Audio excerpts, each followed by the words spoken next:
What I think is dysfunctional is when people are unhappy and they buy things that they think will make them happy. That's where I see problems. Welcome to Upticks with Jake Falcon, founder and CEO of Falcon Wealth Advisors. In this podcast, we help high net worth individuals overcome financial complexities. We do this by enhancing financial literacy and discussing topics in a language free from industry jargon. Join us as we help explain exactly what having a solid financial plan means, as Jake draws from years of experience in helping hundreds of individuals get financially organized and focused on their goals. We hope you find Upticks educational, entertaining, and shareable. Now, on to the show. Welcome back to Upticks with Jake and Cory. Cory, welcome back to the show. Jake, thank you for having me. How you doing? You like asking me first now, don't you? I do. You know, I'm doing pretty good. It got really hot. It got really wet in Kansas City.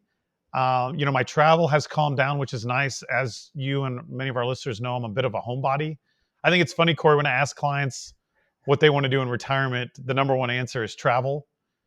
And I'm not going to do that. Well, be fair, unless Rachel makes me travel. I will keep my wife happy, but I'm not a traveler. So I like that my schedule has calmed down.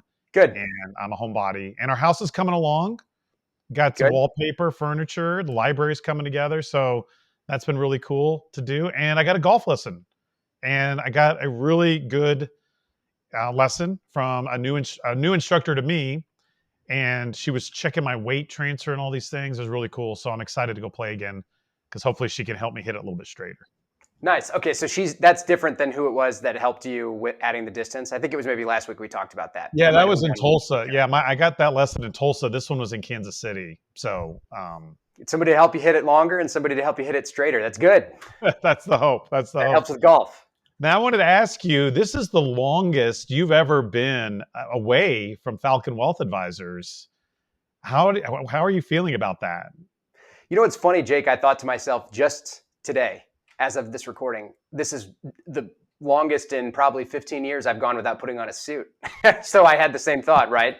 It has been a long time, but it has been good. I think that from my perspective, particularly with Cassie, with us having our first child, that is a test if anything is. And from my point of view, Jake, we've worked very hard to build a great team around us. You and I have been partners for a long time now, and it's been great that during this period of time, I've been able to be at home with my wife and with the baby. I know that the team has things covered at work. I've been in communication with plenty of people, but it's gone pretty smoothly. I've noticed, though, I'm starting to kind of I am getting the itch to continue to kind of swing back into things now that we've got a little bit more of a routine at home. Do you think you're going to come back refreshed, tired? Are you going to change? Definitely tired. Are you going to change your schedule up with client meetings? Are you going to say, all right, now I got a baby, I'm going to cut my meetings off at 3, or I'm going to come in later? Have you thought about that? And again, what's great about being a business owner is you have the autonomy to do that. But have you thought about that yet? I have. And I'm reluctant to make too many changes just because I want to kind of see how things go. And the reality with the newborn too is that, she was 3 weeks this week as of the recording here. And, each day and each week's been a little bit different. So I'm almost just reluctant to assume that I know how things will be in a couple of weeks when I'm back in the office. So I am just planning to kind of stay fluid and roll with it. All right. Well, it's kind of been weird not having you. Your wife asked me this. Mm-hmm. It's been weird. I miss having you around. Obviously, we worked together for 15 years. But you and I are pretty independent of each other, where we kind of have our own schedules and we collaborate typically on a daily basis. So that I've missed that. But we're excited for you and excited for you to come back. And I'm sure the team, I know your planners have been twiddling their thumbs a little bit. So I think they're anxious for you to come back also. Absolutely. And we're going to make sure that we make time we're going to squeeze some time in before I'm back in the office full time to bring the baby also. Because I know that you and Rachel have now met Daisy, but I want the rest of the team to do the same. Yeah. Good. I will say though, Jake, one thing that has been nice that I could not have planned out this way, but it has fallen this way, is that just on a few days ago is when Wimbledon started. So being out on leave during Wimbledon has been nice. I've had more tennis on, at least, that I've been kind of tuned into and paying attention to more than I have in a long time. Yeah, I'm a big Wimbledon fan myself, so good for you. I always get lucky to catch it, but I got to make sure I watch it this year because I'm a big fan. And there's some drama going on with Djokovic. I don't even know how to say his name. Joker with Yeah. Joker, Same and here. I like the other guy that beat him last year. What's that guy's name? I think he's from Spain. Alcaraz, Yeah, I like Alcaraz. So hopefully Alcaraz and good. 21 Joker. years old. But I hope Joker and Alcaraz play each other in the finals. What I'm It rooting could for. happen. Yeah. So, all right. All right. Before we get into today's headlines, I want to talk about a social media post I made, Cory. Mm. And it said, if you're paying your advisor a fee to put you in a product, you're paying too much. And again, I just want to reiterate with our audience that you don't need a wealth advisor to go buy an index fund anymore. They have really worked hard, the industry has, to democratize the system. And way back in the day, you actually had to go to a broker typically to buy a stock. It was very difficult to do it on your own otherwise. Well, now, if your broker or advisor is just slapping you in an index fund or a mutual fund or an annuity, you don't need to pay that extra layer of fee. And so if you like index funds, mutual funds, and annuities, I would encourage you to seek out advice from an advisor on which ones maybe to buy, but I wouldn't pay that advisor an ongoing percentage of the assets or even a commission to do so. Maybe pay them an hourly rate. Say, hey, I want 2 hours of your time to review my portfolio and tell me which products I should buy. And then that's really it. Like, and maybe you meet with them once a year. So my problem with it is, Cory, these advisors are literally charging millions of dollars to retail investors to slap them into a product that the individual could go buy on their own. So again, I just want to make it clear that at Falcon Wealth Advisors, we don't like using products as investments. We literally will buy and sell individual stocks and bonds and options for approved clients. Now, the only caveat is if we're dealing with a 401k and there are only products to choose from, then we, of course, will be succumbed to that menu of funds. Otherwise, though, we avoid it at all costs as often as we can because we don't think it makes sense for a client to double up on their charges. And so just be aware of that. I think it's important for financial literacy's sake. There's more about that in my book, Retiring Right, Smart Steps There it is. for Exiting Corporate America. So check out my book. It's on Amazon, #1 bestseller, and you can learn more about what I'm talking about. Quick plug for Upticks. Thank you again for everyone tuning in and listening. Please like and share our content. Our subscriber count continues to grow. The whole point of Cory and I recording this show is to enhance financial literacy. All right, Cory, let's dig into it. All right, Jake, is your company's 401k match unfair? You know, Cory, I never thought about this till I read this article. And so bear with me here. And so what the article suggests is if an employee makes $100,000 and another employee makes $200,000, okay? Let's say your employer matches 3% or whatever, right? So the employee A that makes 100 grand gets $3,000 from their match if they qualify and do all the things they're supposed to do. Employee B is getting paid $6,000. So what it's doing is this employer match is rewarding the higher compensated employee. And the other argument was that many smaller earners don't afford, or I shouldn't say that. They claim they can't afford, Cory. I think you can always find ways to afford it, but they say that smaller earners don't put in enough to even get the match, right? So not only are they not making enough money and they claim they can't afford to save for their retirement, even if they are maxing it out to get the match, they're not getting nearly as much as the higher paid workers. And the whole point of 401ks, Cory, is that they're supposed to be fair to the entire workforce, but they're actually not when you look at it this way. So there's some other really big companies that have done some things. They've capped it on a dollar basis. I don't know if you've heard of this, where like maybe they'll match up to $5,000 no matter what you make. Or they'll match 50% all the way up to like 11 grand, right? And so I thought that was really cool. I want to get your thoughts on this. I've never really thought about it though, frankly. I always like, they match 50% up to 6%. We plug it in the plan and we move on. But I've never thought about the efficacy of the way the 401k plan is structured. Have you? I have. I think, though, the point here, from my perspective, is that if the validity or the fairness of the 401k match is being questioned, that's really not that much different than saying, well, then why does one person make more money than someone else? Like, is that fair? Yeah, that's a good point. It's a benefit. You're right. So 401k is technically it's about the impact you have on your company, right? That presumably is why you're compensated the way that you are. So unless you're going to pay everybody the exact same salary, like this would be the way the 401k match is going to work. And I get Yeah, making some adjustments along the way, but that's a good that's my point. point of view. They did say they could force people into putting in because against the law, the smaller way. I don't agree with that. I don't think you should force people to be in there. However, I like capping it at a dollar amount though. Like That makes sense. my point is that the person with 100 grand, if they want to put in 20,000, Corey, they should get a $10,000 match, right? Mm, That's my issue. I'm Or with you. if the guy that's making 200,000, so the guy making 200,000 could put in less and get a higher match, like that's not fair to me. Yeah, I So, see what you're saying. but you're right. I don't think everyone should get paid the same. It should be on impact. But I think they're the 401k. But the good news is some of these big companies have changed. Yeah, And so hopefully that starts becoming more of a trend. And good, it's bringing awareness to people in their retirement. absolutely. All right, good. Let's go on to the next one. Here's a tax break that married couples often overlook. Yes. So this was about, Jake, spousal IRAs. And a spousal IRA allows a working spouse to contribute to a non-working or low-earning spouse's retirement, whether that's traditional or Roth. And this article really was just highlighting how there's obviously financial benefits to saving more for retirement, but there's psychological benefits of having either a non-working or a lower income earning spouse contribute to retirement for the household, stay involved in the retirement planning process. And ultimately, it really kind of boils down to your tax situation and your financial goals. But the point here was just don't sleep on the spousal IRA, because that's an avenue that a lot of people do have access to that they just don't explore or utilize, and that there can be a lot of benefits that come with it. Really good point, Corey. I'm glad you brought that up because you're right. A lot of our clients, maybe one of the spouse works and the other one raise the kids or stay at home. Yep.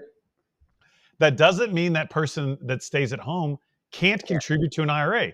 As long as the other spouse qualifies and makes enough money, you can put money in a retirement account for that non-working spouse, right? So again, you want to meet with your wealth advisor. There's certain rules. Double check this with your CPA. But you're right. And it's a great tax planning strategy if you're looking to offset some of your income by doing that. Or future tax planning, you could fund a Roth IRA potentially for your spouse. So again, a lot of opportunity there. I'm glad you Yes. brought it up and it makes sense. It's a good one. Absolutely, Jake. Let's move on to the places you'll go with a stronger dollar in tow. You like that? A little rhyme for you. I do a little Dr. Seuss action. Okay, what you got? Yeah, for Daisy Lou. That's This right. is articles for Daisy. All right. All right, so, Daisy. The places you're going to go with the strong dollar in tow. So the dollar, for many of our audience, maybe you do or don't know this for our audience, the dollar has strengthened, boosted because interest rates are higher in the US and our economy is very strong. Now, what's happened though is that because of that is actually made it more affordable to travel to some of these other countries where perhaps their currency hasn't rallied like the dollar has. Even Canada, Corey, the dollar is stronger than it was against the Canadian dollar. Two countries, though, that they really pointed out in this article were Japan and Argentina. And in fact, Argentina, your dollar can go at, like, they're talking about eating at like Michelin star rated restaurants for not that much money in Argentina. So I wanted to ask you, would this suggestion drive you to go to Japan because now it's cheaper basically for you? Like, do you think this would influence your Corey's behavior? No, not unless I was planning a trip to Japan soon, and this was just like the nudge that I needed to take it. Yeah, that's what the article suggests. The article says that people aren't planning trips because of this necessarily, in my opinion, yet, but they are planning to do more and spend more in their countries, in these countries, when they find out how far their dollar is going. So like, you could go to Argentina and live like a king and do some really cool stuff that you probably wouldn't even do in America because it's a lot cheaper. And so I'm hypothesizing here, Corey, that potentially you could see travel, and I think they're already seeing this trend, but you could see travel start to boost and increase into some of these countries like Japan and Argentina when word gets out. Like, what if your neighbor went to Argentina and said, Corey, like, I stayed at the most amazing hotel and it was $200 a night or $100 a night, and this thing was like a Ritz-Carlton on steroids. Like, you'd be like, oh, that's kind of cool. And I've never been to Argentina. maybe me and Cassie should go. Buenos Right. Aires, here we come. That's right. So I think once word gets out and your neighbor's brother, sister's dog is telling you how cool it was and how much fun they was and how much they got to splurge, I think that travel will pick up in these countries, and we'll see. But I thought that was an interesting article. So it just pays to know if you are a traveler, unlike me, right? Unlike me, I'm not a big traveler. But if you are a traveler, do your homework on currency and see where you can get the most bang for the buck. Maybe somebody's wanted to go to Japan, Corey, for the last 10 years. Well, the argument is maybe now's the time to go, right? So anyways, I thought it was cool. It just pays to be aware of what the dollar's doing, and that's one of the reasons. All right, good, Corey. All right, moving on to the next one. Social Security's funding crunch worsens as the top 6% get richer. All right, Jake. So one of our favorite subjects to talk about here, other than taxes, Social Security. Maybe not the most exciting, but one that comes up all the time, right? And this was an article that came from Barron's that talks about how ultimately the challenges around Social Security are that lifespans are continuing to lengthen. So people are living longer, but birth rates are falling. So people are living longer, but there's less people having kids. So there's fewer workers that are supporting more retirees than there have been in previous decades. So what I thought was interesting about this, though, and what surprised me a little bit was that first off, the current payroll tax for Social Security is 12.4% applied to wages, up to $168,000. So Jake, anybody who's working, they're paying into Social Security, their employer's paying into Social Security. But wages above that threshold don't result in more money going into the Social Security Trust Fund. So that $168,000 cap is in place, and that used to be much lower. But that share of wages, Jake, that is in excess of that cap rose to almost 18% in 2021, and it was only about 9% back in 1983. So the point here is there's people that are making more money, but more money that they're earning is not getting captured by Social Security because of that cap.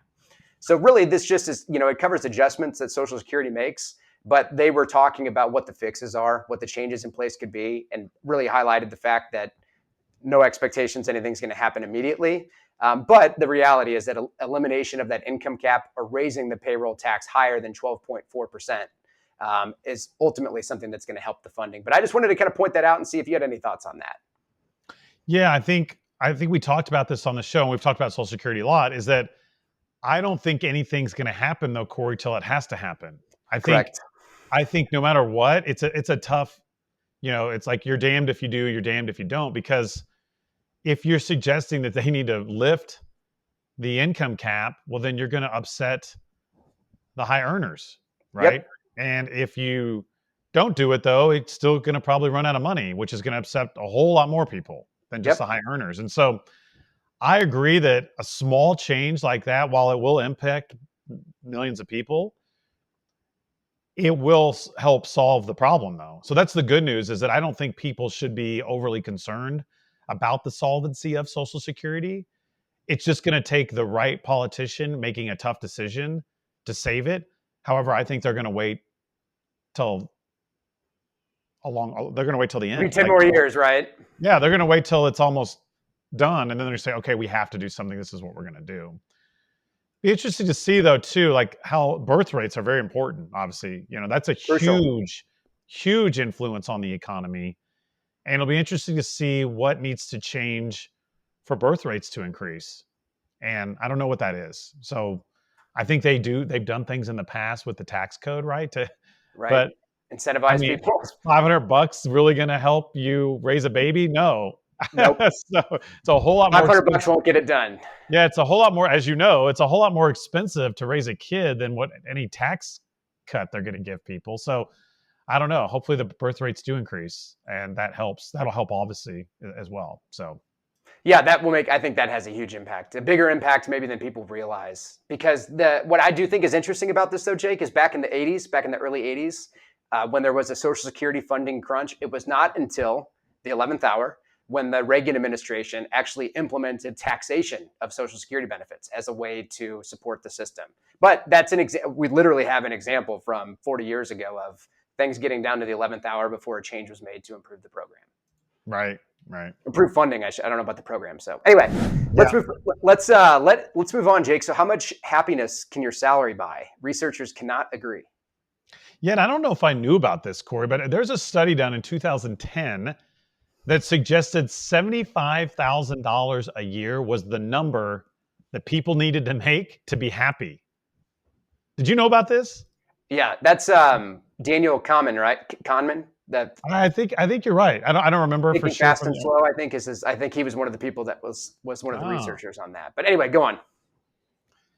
It did say that as salaries grew, it took more and more though to increase happiness. So it wasn't like a dollar for dollar deal. So like if you got to 75 and then you doubled, you would need to double again. And so this reminded me of a section of my book, quick plug for the book, Retiring Right, where I talk about Maslow's hierarchy of needs.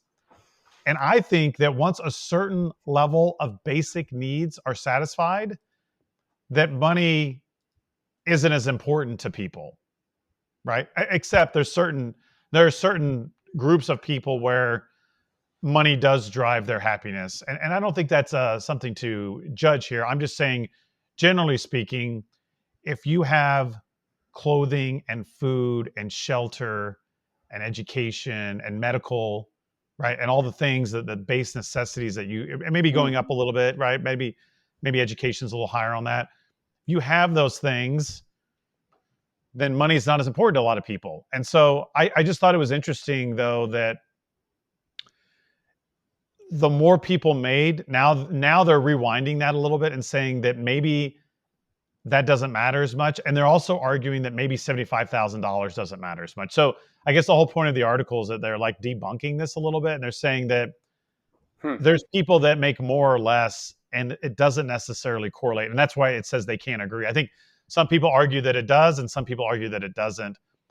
But I want to get your take on it. Like, and this doesn't have to be you personally, but maybe just broadly speaking, when you meet with clients, do you find that a certain dollar amount, your clients are happier?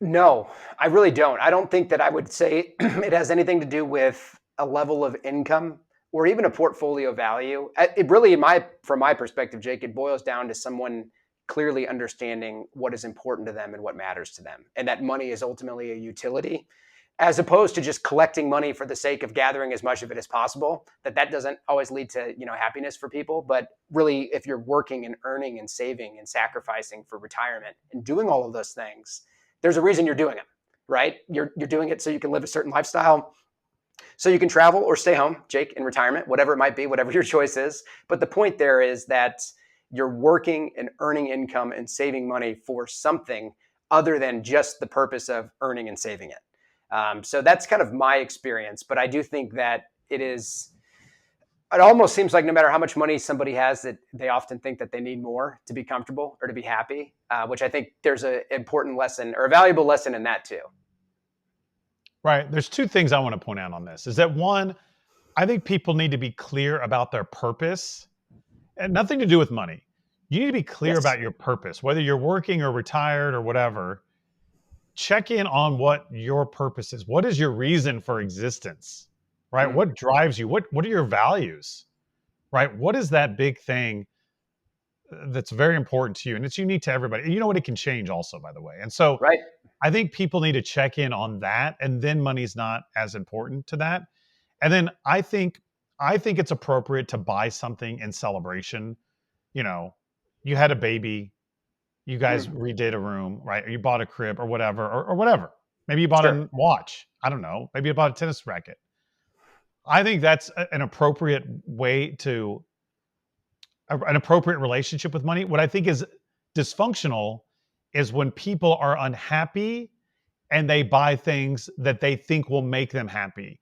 That's where I see problems. Like, you know who I'm talking about. People that like always need to have a new car or a new boat or always new homes or buying clothes just to buy clothes. Like, you don't want to shop because you're depressed.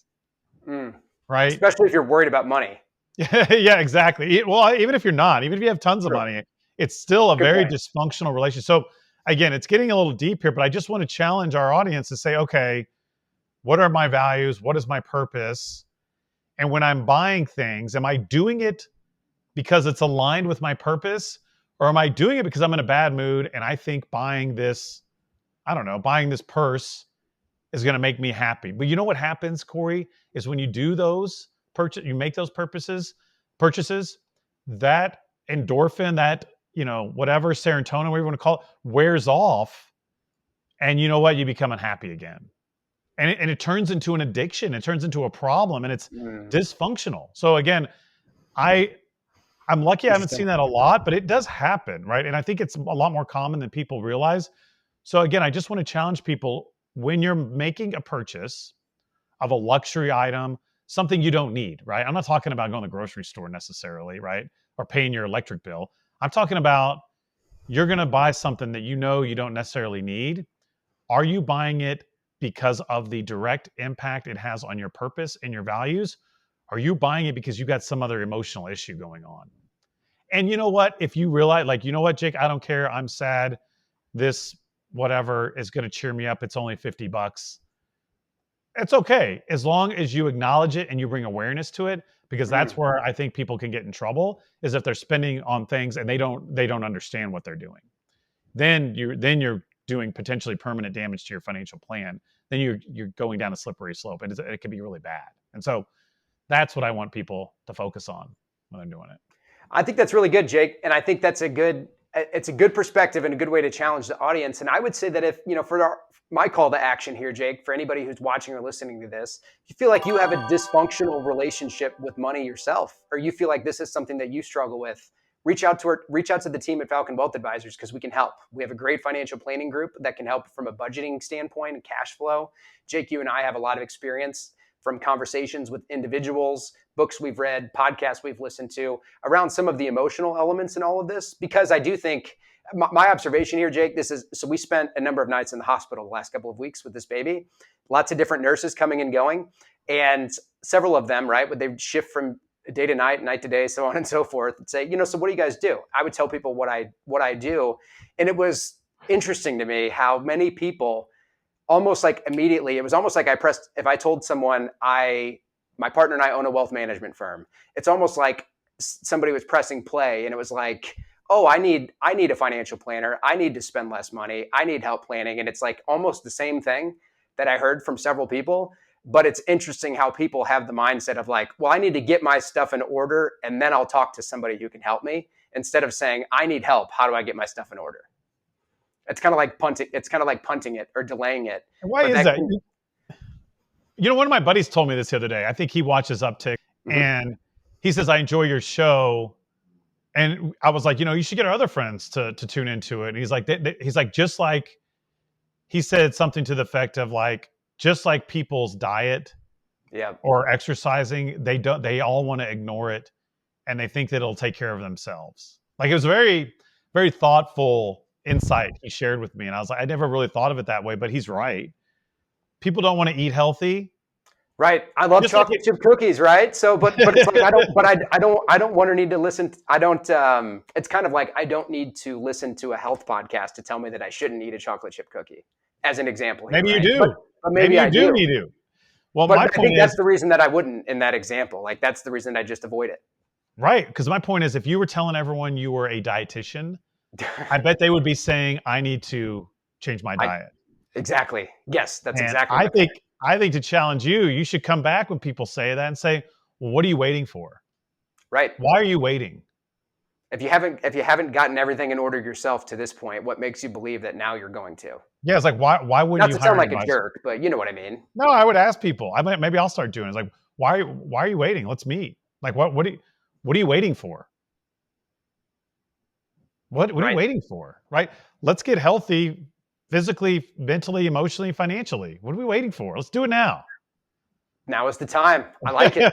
That's a great way to wrap up today's episode, Cory. I don't think we could end it any better. So again, thank you all for tuning in, subscribing. Cory, we're excited to have you back.